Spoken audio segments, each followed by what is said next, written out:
ನಮಸ್ಕಾರ ಸರ್, ತಮ್ಮ ಹೆಸರು? ನಾಗರಾಜ್ ಬಸವರಾಜ್ ಅವರೇ ಹುಣಸೂರು. ನಾಗರಾಜ್ ಹುಣಸೂರು. ಈ ಊರು ಯಾವ್ದು ಇದು? ಹುಣಸೂರು. ಹುಣಸೂರು. ಮತ್ತೆ ಈ ಊರಾಗ ನೀವೀಗ ಈಗ ಕಲ್ಲಂಗಡಿ ಬೆಳೆದಿದ್ದೀರಿ. ಇದು ಕಲ್ಲಂಗಡಿ ತಳಿ ಹೆಸರು ಏನ್ ಸರ್? ದಿಲ್ಕಶ್ ರೀ. ದಿಲ್ಕಶ್. ಈ ತಳಿ ನೀವು ಬೆಳೆದಿದ್ದೀರಿ. ಇದಕ್ಕಿಂತ ಮುಂಚೆ ನೀವು ಕಲ್ಲಂಗಡಿ ಎಷ್ಟು ವರ್ಷದಿಂದ ಬೆಳೀತಿದ್ದೀರಿ? 5-6 ವರ್ಷದಿಂದ ಬೆಳಿತೀನಿ. 5-6 ವರ್ಷದಿಂದ ಕಲ್ಲಂಗಡಿ ಬೆಳೀತಿದ್ದೀರಿ.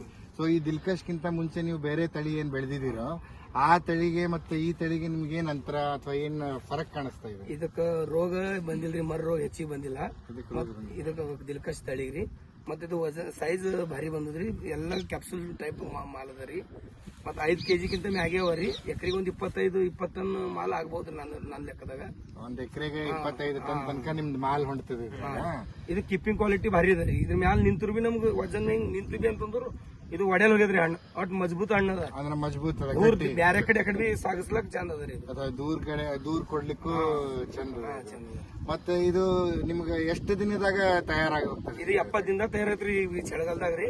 ಬ್ಯಾಸ್ಗ್ಯಾಗ 60 ದಿನದಾಗ ಇದು ಕೊಯ್ಲಿಗೆ ಬರ್ತದೆ. ಅಂದ್ರೆ ಚಳಿಗಾಲದಾಗ ಸ್ವಲ್ಪ ಚಳಿ ಇರೋ ಕಡೆ ಚಳಿ ಇರೋದ್ರಿಂದ ಜಾಸ್ತಿ ಟೈಮ್ ತಗೊಳ್ತದೆ. ಮತ್ ಇದ್ರೊಳಗೆ ನೀವು ಮೊದಲೇಕ ನಾಟಿ ಮಾಡಿದ ಮೇಲೆ ಗೊಬ್ಬರ ಔಷಧಿ ಏನೇನ್ ಬಿಟ್ಟಿದ್ದೀರಿ? ಎಲ್ಲಾ ಐಶಲ್ ಕಂಪನಿ ಗೊಬ್ಬರ ರೀ. 12 13-0 13-40 ಕ್ಯಾಲ್ಸಿಯಂ, ಮ್ಯಾಗ್ನೀಸಿಯಂ ಇವೆಲ್ಲ ಬಿಟ್ಟಿದ್ದೇವ್ರಿ. ಇದೊಂದು 0.34.